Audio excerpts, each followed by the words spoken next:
What is up, you guys? What is up? So we're going to be talking about Brycen Hopkins out of Purdue today, and there's a couple of things I like about him, and there's a couple of very little things I don't like about this guy. But what I do like about him, number one, is there's a lot of tape about Brycen Hopkins. If you guys haven't already checked it out on YouTube or other websites, scouting websites, this guy makes plays, and he's one of those really tricky type of players to really get a good grasp of what he's good at, other than being a catching tight end. But there's other things too, that he's got great vision.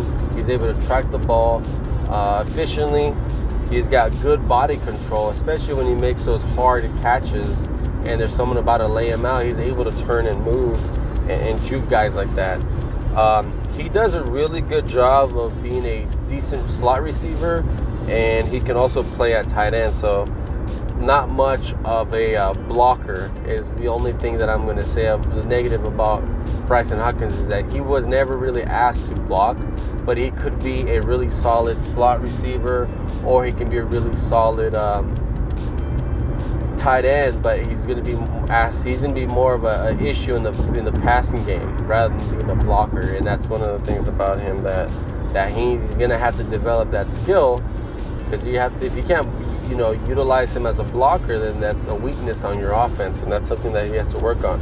But I think the number one thing I like about him is he's able to be linebackers, safeties, and slot corners when it comes to high pointing the football and be able to bring in a contested catch. And that's what you see routinely in a lot of his videos, is he's able to go up in the air and snatch it using his hands and not his body. As a pure vertical tight end, that's what you want to see. And someone that can go toe-to-toe against some of the best pass coverage linebackers is a guy like Brycen Hopkins. He's pretty athletic too, has 4.66 40 time, and has enough power to break tackles. When he ends up catching the football, he's able to break tackles from slot corners, and he's able to break tackles from defensive linemen and outside pass rushers. So that's one thing that you'd love to see from a guy like this. And we got him in the 4th round, which is not a bad deal. That's kind of similar to what the Rams have been doing in the past. 4th round is kind of where you want to go for a tight end, unless there's a guy that you have to get, like he's tremendous. He's like the next George Kittle or the next Gronkowski. So unless he's that good, I mean, the 4th round is solid to get a vertical type of tight end, and he's good. He's smart. He's a lot of footage about this guy making contested catches versus double coverage and in zone and man-to-man. He's able to get open, and that's one of the things you want to see. And I think he's like a home run type of tight end. He's not really much of a blocker. He's more of a guy he wants to beat you deep because he wants to score a touchdown, and he wants to spread that defense up. And that's something that the Rams need help with, especially if they have these offensive line issues. You need a guy that can spread the field around and give Goff a second longer to throw the football to somebody, and maybe he's able to create windows when he's getting open in the passing game for Goff to read the defense. And maybe they're in zone coverage, but he's able to take the attention of 2 players that makes Cooper Kupp catch easier. And that's what you want to see, and that's what you love to see out of a tight end like Brycen Hopkins. And something that he's like a mixture of George Kittle and Tyler Higbee, in the sense that he's able to go and get those contested catches, and he's able to make a home run hit, but he also has pretty solid hands. The only knock on him in college and the scouting reports were that he had many drops, but it's not that simple.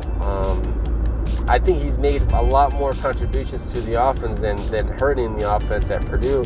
And to be honest, I think he was probably the best playmaker on that Purdue offense. So he was able to get touchdowns and get yards and get, like I said, get double teamed and still win those contested catches. And that's something very exciting. And then one of the things that he lacks is his size and strength might not be the best for a blocking tight end, but he's very scheme specific, who should probably play as a receiving tight end. That doesn't mean he can't bulk up. That doesn't mean he can't get better at blocking, but that means that at the moment he's going to be used more as a Gerald Everett alternative. And that's something that Gerald Everett, you don't even know what you might have in Gerald Everett. And I honestly think this is why he was picked to go to the Rams, is because it's Gerald Everett might not be with the Rams for much longer. He might actually get traded. So that's one of the things that I was looking at. I was like, we don't need a tight end, but there's still that Gerald Everett question because